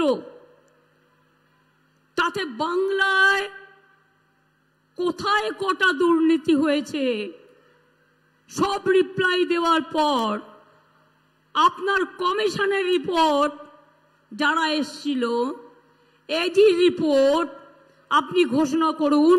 সাথে সাথে আপনি উত্তরপ্রদেশটাও ঘোষণা করুন, গুজরাটও ঘোষণা করুন, মহারাষ্ট্রও ঘোষণা করুন। চ্যালেঞ্জ করে বলছি, বাংলা চোর নয়, বাংলা ডাকাত নয়, বাংলাটা দুনিয়ার পরোয়ার নয়, বাংলাটা দাঙ্গাবাজ নয়। এটা আপনি আর আপনার দল একটা মিথ্যেবাদীর দল, মিথ্যে কথার দল। আগের বার বললো 15 লাখ টাকা করে দেবো পকেটে, পেয়েছেন? 1 লাখ টাকা করে পেয়েছেন? কেউ 2 লাখ টাকা পেয়েছেন?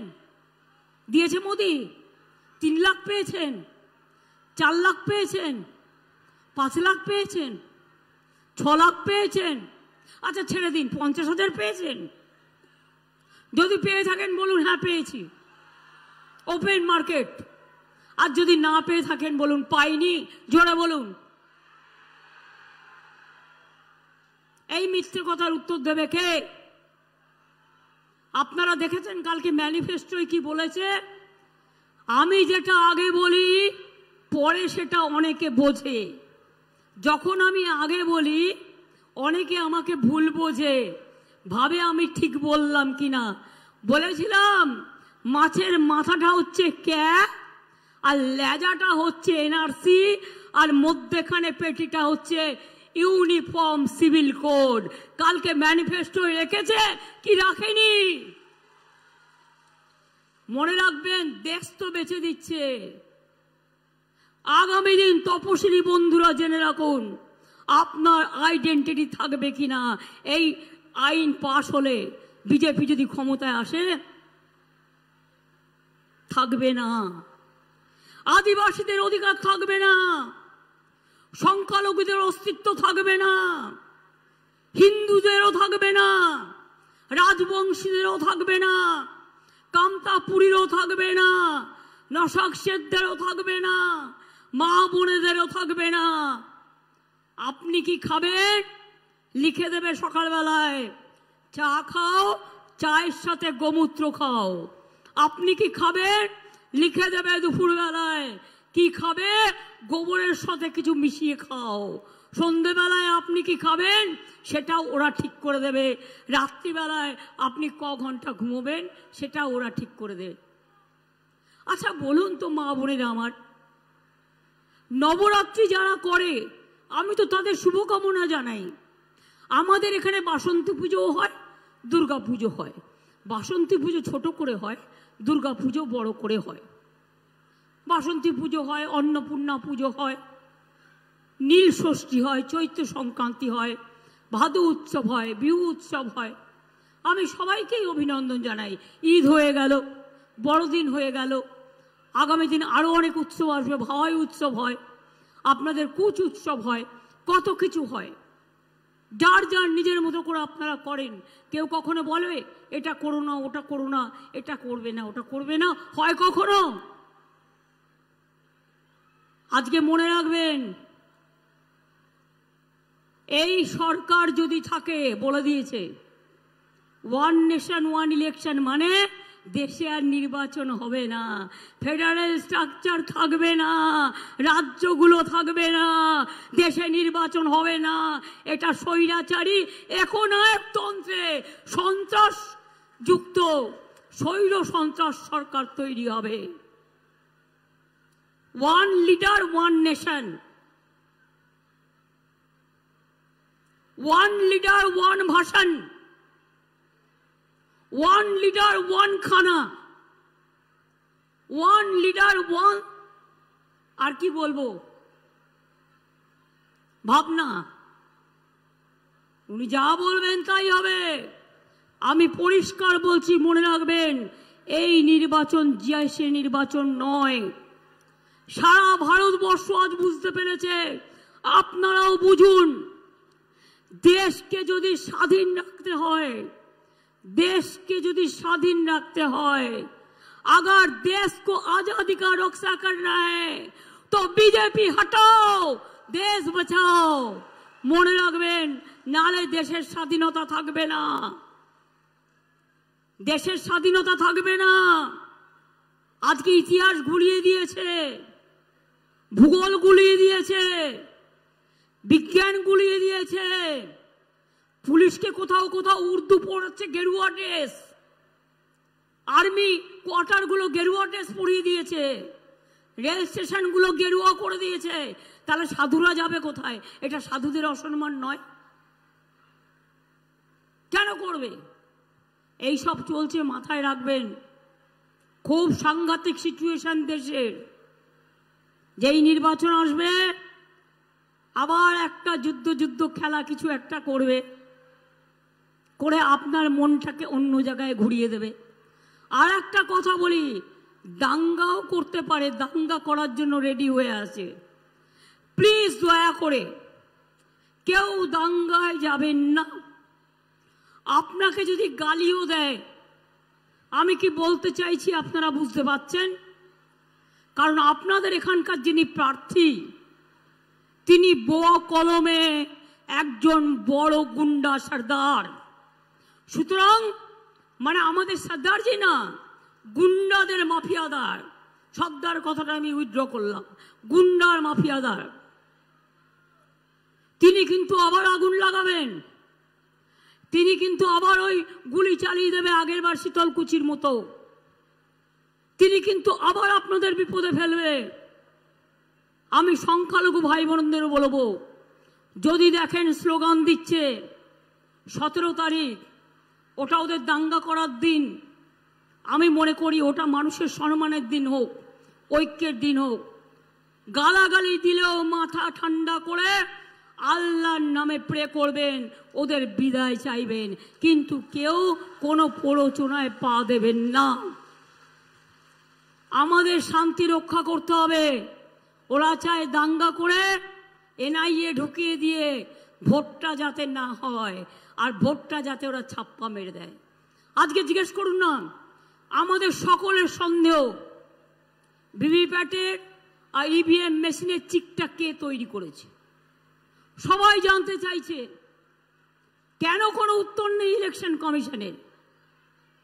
লোকে যে যেখানেই ভোট দিক না কেন, ওই শয়তানগুলোর উপর ভোট পড়বে। মানুষের ভোটের দাম কিন্তু অনেক বেশি, এটা মাথায় রাখতে হবে। এবার আসি কুচবিহারের কথায়। ও একটা কথা বলেছেন কি, সেলফ হেল্প গ্রুপের মেয়েদের লোন বাড়াবেন। টাকাই দেয় না, লোন বাড়াবে। যা করি আমরা করি। আমাদের সেলফ হেল্প গ্রুপের সংখ্যা সবচেয়ে বেশি 90 লাখ। এমনকি বাচ্চাদের স্কুলের ড্রেসটাও তারাই তৈরি করে। যখন তারা গ্রুপ তৈরি করে 25,000 টাকা আমরা দিচ্ছি তাদের। এবং আমি চাই আগামী দিন সেলফ হেল্প গ্রুপের জন্য প্রত্যেকটা জেলায় জেলায় বড় বড় বাজার তৈরি করে দেবো, যেখানে সেলফ হেল্প গ্রুপের মেয়েরা বিক্রি করবে এবং তারা নিজে রোজগার করবে। বলে আপনি দেবেন ব্যাংকের টাকা, সবার টাকা তো কেড়ে নিলেন। নোটবন্দির নাম করে কালো টাকা ফিরিয়ে আনবেন বলে, তা কালো টাকাগুলো গেল কোথায়? ওয়াশিং মেশিনে ফর্সা হয়ে গেল। বিজেপি করলে সব সাদা, washing powder Nirma, washing powder Nirma, washing machine. কালো ঢোকান, সাদা হয়ে বেরিয়ে আসবে। চোর ডাকাত গুন্ডা মাফিয়া সব এখন বিজেপিতে। কারণ টাকা করেছে যারা, তাদের টাকার জন্য ভয় আছে, তাই বিজেপি করলেই 7 খুন মাপ। তাই তো, তা সত্ত্বেও আপনাদের বলে রাখি, বেঙ্গলে ঠিক আমাদের একা লড়াই হচ্ছে বিজেপির সাথে। কংগ্রেস লেফট ফ্রন্ট এখানে ভাই ভাই খেলছে বিজেপির সাথে।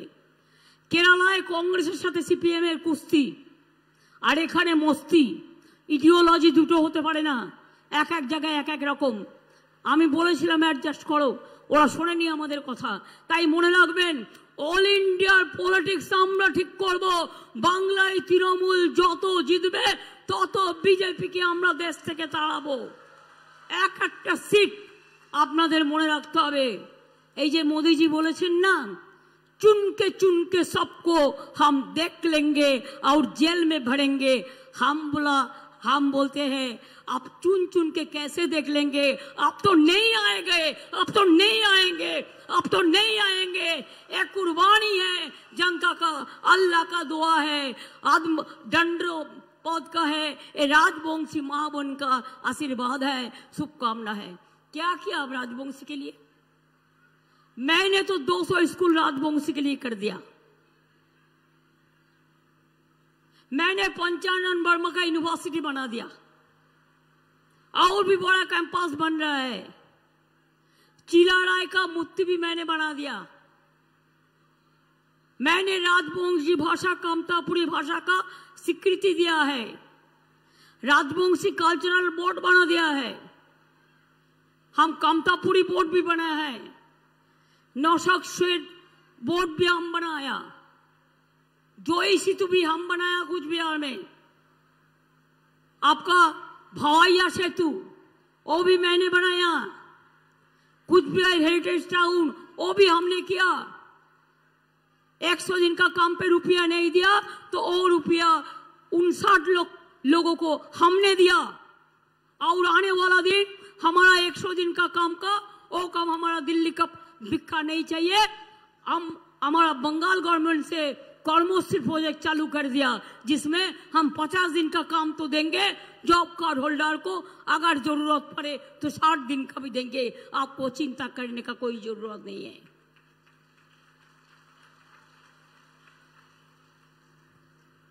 चौकचौका में आपको इंडस्ट्री बन रहा है।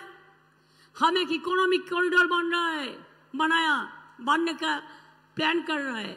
पानागढ़ से कुचबिहार तक कितना इंडस्ट्री बनेगा? बहुत सारे लोगों का एम्प्लॉयमेंट होगा। आपका घर का बहुत का लड़का लड़की बाहर में जाते हैं काम करने के लिए, उसको बाद उसको कोई कुछ नहीं मिलता है। हम उसको लिए वेलफेयर फंड बनाया, उसको भी हम एक करके स्वास्थ्य साथी कार्ड देगा अलग से। आपको फैमिली का जो स्वास्थ्य साथी कार्ड हम दे रहा है, वही स्वास्थ्य साथी कार्ड उसको भी मिलेगा अलग से। इसी के लिए बाहर में जो काम करता है उसका पास रुपया नहीं रहता है, उसको हेल्थ स्कीम नहीं है, वो हेल्थ स्कीम में हम उसको ले आएंगे। जो लोगों को घर नहीं बना दिया, 11 लोगों का लिस्ट मैंने जो भेजा था, उसको फोन करके बताता है बीजेपी से कल कर रहा है, कल सेंटर से। अब फिर एप्लीकेशन करो, हम कर देंगे। बोल तुमको करने का जरूरत नहीं है। बंगाल गवर्नमेंट डिसीजन लिया है कि हम लोग इस साल में आफ्टर इलेक्शन हम शुरू करेगा, 11 लाख लोगों को हम घर कर देंगे। हम जलपाईगुड़ी, अलीपुरद्वार, कुछ बिहार में जिसको घर फुल्ली डैमेज हुआ, जिसको पार्टली भी डैमेज हुआ, वो घर भी हमारा सरकार बना देंगे, ये हमारा वादा है। इसका कारण यही है कि गरीब लोगों को पहले देखना, ये हमारा काम होता है, कर्तव्य होता है। মনে রাখবেন কি চাষি ভাই বোনেরা 10,000 টাকা করে পান আমাদের থেকে, পান কি পান না? পান তো। চা বাগানের মজদুররা পাট্টা পায়, টাকা পায়। বলুন দেখি আপনারা, আপনাদের যত ফেস্টিভ্যাল হয় দুর্গা পুজো থেকে শুরু করে সাহায্য পান কি পান না? আপনারা আমায় বলুন যে আপনাদের কুচবিহারে এয়ারপোর্ট কে করে দিয়েছে? দিল্লির টাকায় নয়, ওটা আমরা করে দিয়েছি, মনে রাখবেন। কিন্তু আমি বলেছিলাম সিঙ্গেল ইঞ্জিন নয়, ডবল ইঞ্জিন করো, যাতে মানুষের জীবনে নিরাপত্তা থাকে। তোমার গভর্নমেন্টের ডবল ইঞ্জিনের দরকার নেই, মানুষের ডবল ইঞ্জিন করো। হঠাৎ বাবু একদিন চলে এলেন, করে দিলাম আমরা, জানাবার প্রয়োজন মনে পড়ল না। হঠাৎ বাবু চলে এলেন প্লেনে চড়ে, সারাক্ষণ গুন্ডা নিয়ে ঘুরছে, বাইক নিয়ে ঘুরছে, 100 জন 200 জনকে নিয়ে ঘুরে ঢুকছে, আর ঢুকে মানুষকে অত্যাচার করছে। 17 তারিখ বেলা 5টার পর কোনো মিছিল বাইকের হবে না, কোনো মিটিং হবে না, কোনো প্রচার হবে না। কারণ ইলেকশন কমিশনের রুল অনুযায়ী, এমসিসি রুল অনুযায়ী 5টা পর্যন্ত প্রচারে শেষ সময়।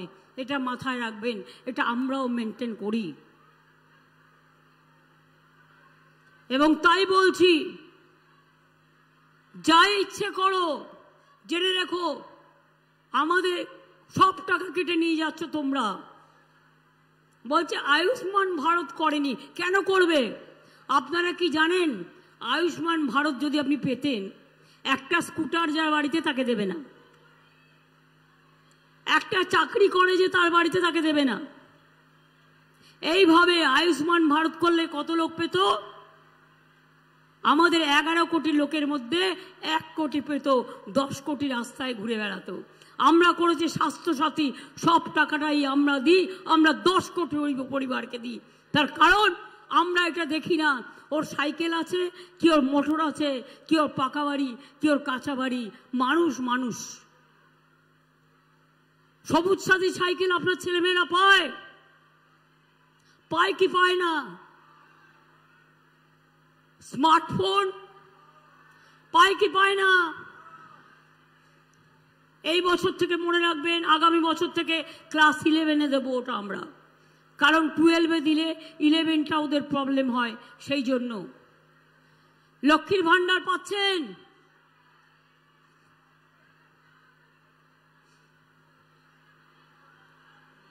মা লক্ষ্মীরা, আমার আম্মারা, টাকাটা বেড়েছে? এবার বলুন তো, 60 বছর বয়স যাদের হয়ে গেছিল, সেরকম 6 লক্ষ মহিলা ছিলেন। আমি আপনাদের আগেই বলেছিলাম 60 বছর হয়ে গেলেও এই স্কিম চালু থাকবে। আর এই স্কিমে আপনারা যতদিন বাঁচবেন ততদিন এই টাকাটা পাবেন। অর্থাৎ এটা আপনার সারা জীবনের জন্য থাকবে, এটা আপনার নিজস্ব অধিকার।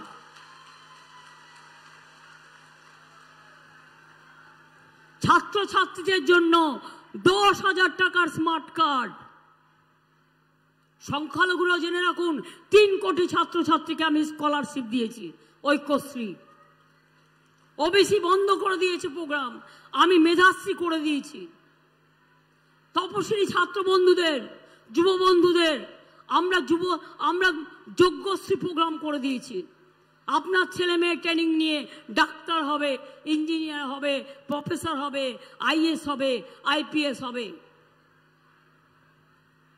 কন্যাশ্রী মেয়েরা আজকে কত ভালো করছে।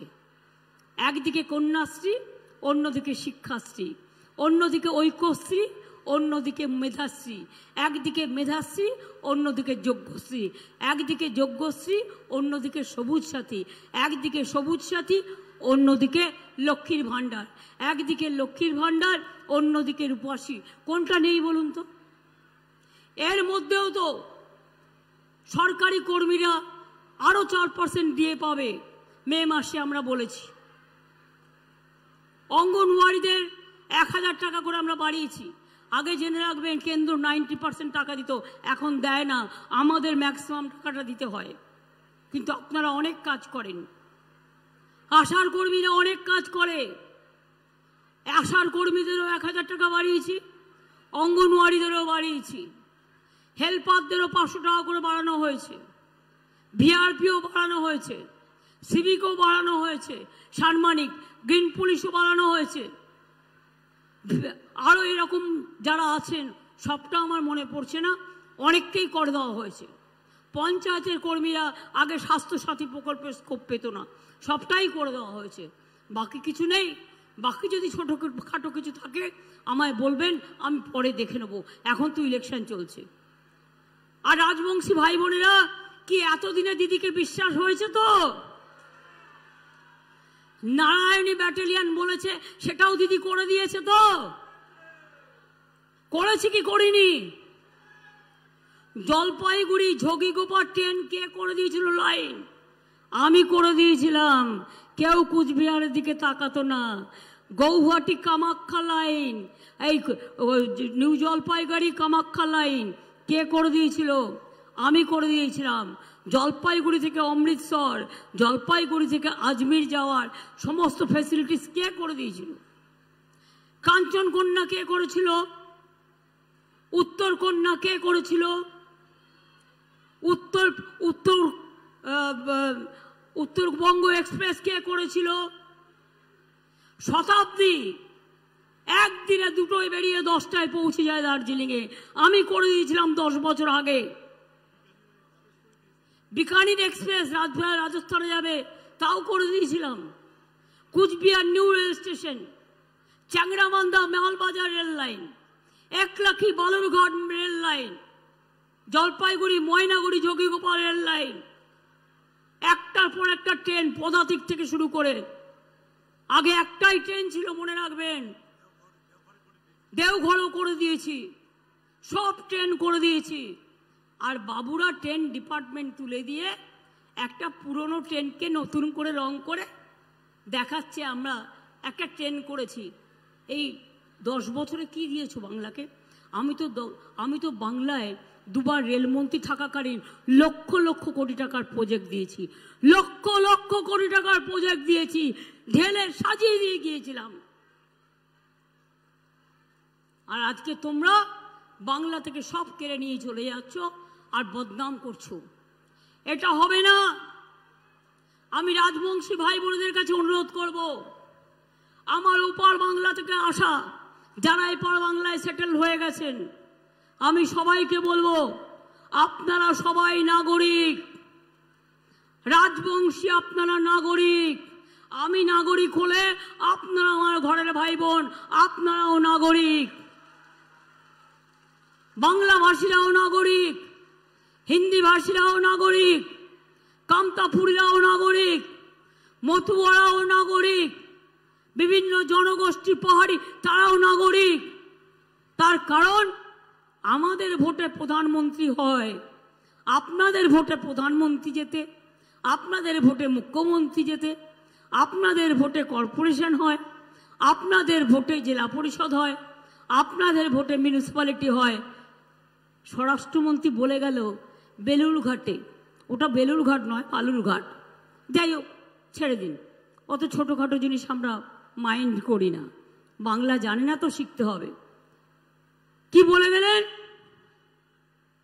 সবকো লেপটে দেঙ্গে, মানে মাথাটা উপরে আর এই পাটা উপরে আর মাথাটা নিচে ঝুলিয়ে রাখবেন। দেখে নেবেন সবাইকে।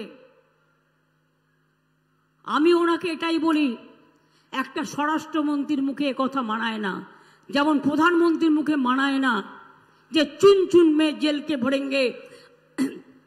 আরে আজকে গণতন্ত্রটাকে তো আপনারা জেলখানা তৈরি করে দিয়েছেন, দেশটাকে তো বিক্রি করে দিয়েছেন। আজকে সারা পৃথিবী কি বলছে একবারও ভেবে দেখছেন?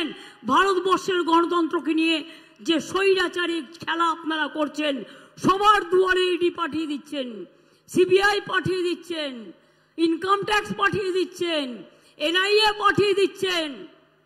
অভিষেকের কালকে একটা মিটিংয়ে যাওয়ার কথা ছিল, হেলিপ্যাডে চলে গিয়ে ইনকাম ট্যাক্স বাবুরা হেলিপ্যাডে নাকি হেলিকপ্টারে নাকি সোনার টাকা নিয়ে আসছে। আমরা করি না, ওটা বিজেপিরা করে।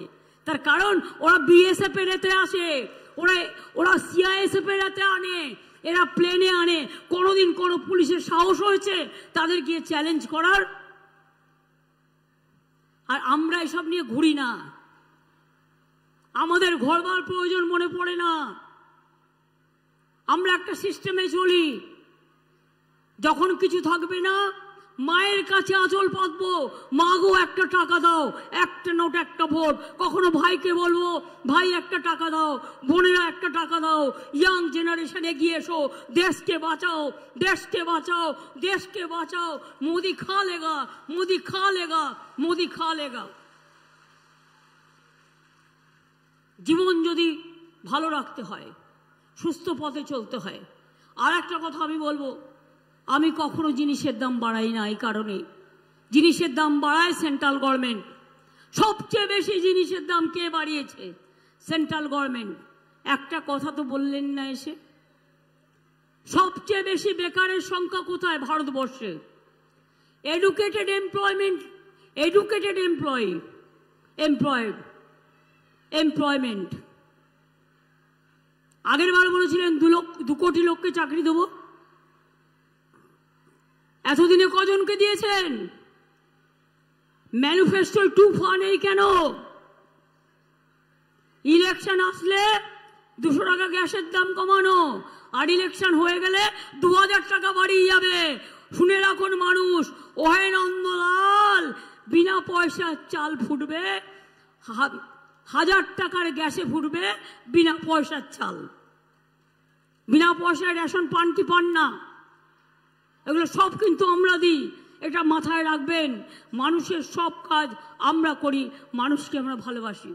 আমি যার জন্য যখন শুনেছিলাম রবিরা হয়তো ওদের আর্থিক অনটন চলছিল বলে বলেছিল যে আমরা একটা ট্যাক্স বাড়াবো, আমি ওকে বলেছি, ও আমার কথা শুনেছে, ও আমার অনেক পুরনো ছেলে, যে না ট্যাক্স বাড়বে না।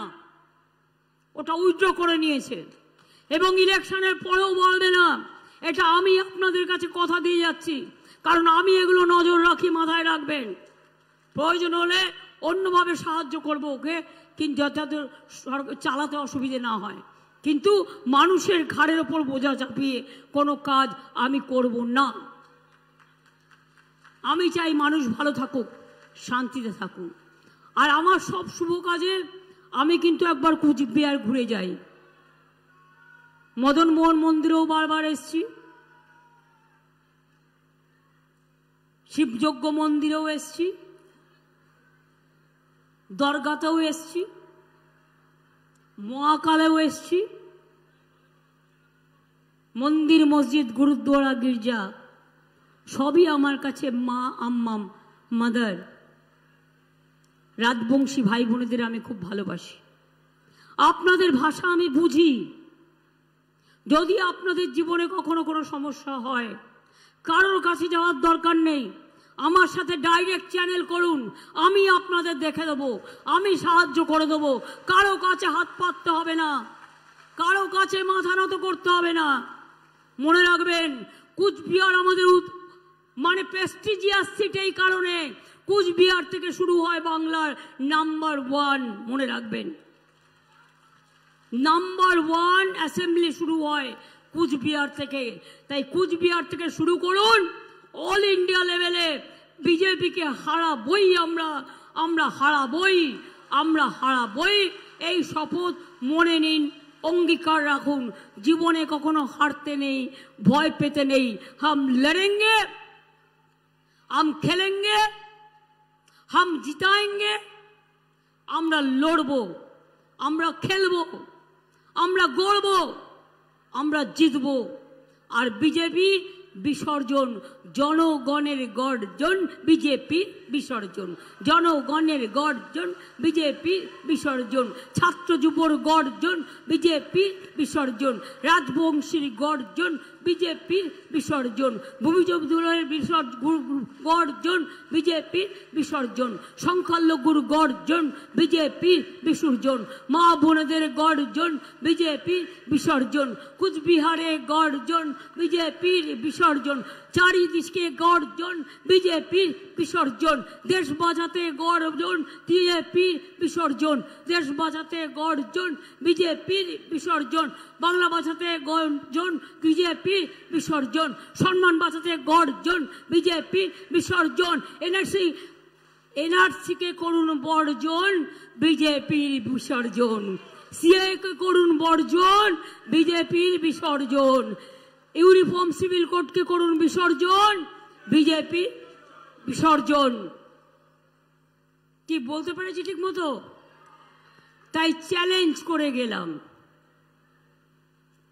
আমরা লড়াই করে জীবনে বেঁচে আছি, এখন লড়াইটা আমার কাছে আরো তীব্র থেকে তীব্রতর। প্রতিদিন যে আঘাত আমাকে বিজেপি করে, আগে সিপিএম এর কাছ থেকে আঘাত পেতে পেতে অনেক আঘাত পেয়েছি, অন্যান্য দল থেকেও আঘাত পেয়েছি, কংগ্রেস করতাম ছেড়ে দিয়ে চলে এসেছি, নিজেরা মানুষের আশীর্বাদ শুভেচ্ছায় দোয়ায় তৃণমূল কংগ্রেস তৈরি করেছি। এটাই আমাদের আশা, শীত গ্রীষ্ম ভরসা বর্ষা তৃণমূল কংগ্রেসই ভরসা, শীত গ্রীষ্ম বর্ষা তৃণমূল কংগ্রেসই ভরসা, এটা মাথায় রাখবেন। আমি এটুকু বলে বলবো, জয় হিন্দ, বন্দে মাতরম, তৃণমূল কংগ্রেস জিন্দাবাদ, জয় বাংলা, জয় বাংলা। আমাদের প্রার্থী বাসুনিয়া সাহেবকে জোড়া ফুল চিহ্নে ভোট দিন, সকাল সকাল ভোট দিন, জোড়া ফুলে ভোট দিন, নিজের ভোট নিজে দিন, জোড়া ফুলে ভোট দিন।